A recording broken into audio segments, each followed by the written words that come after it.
हज़रत अक़दस मसीह मौऊद अलैहिस्सलाम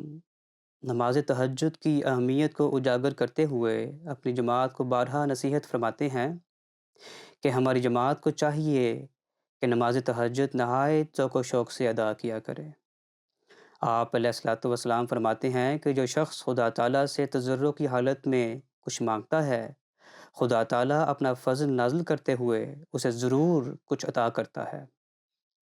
सबसे अफ़ज़ल और बेहतरीन वक़्त खुदा ताला से माँगने का रात को उठकर नमाज़ तहज्जुद अदा करना ही है, क्योंकि रात को उठना एक दर्द दिल पैदा करता है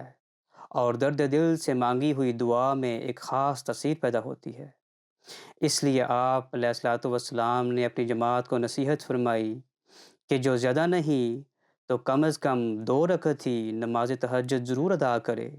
ता उसको दुआ करने का मौका तो मिले।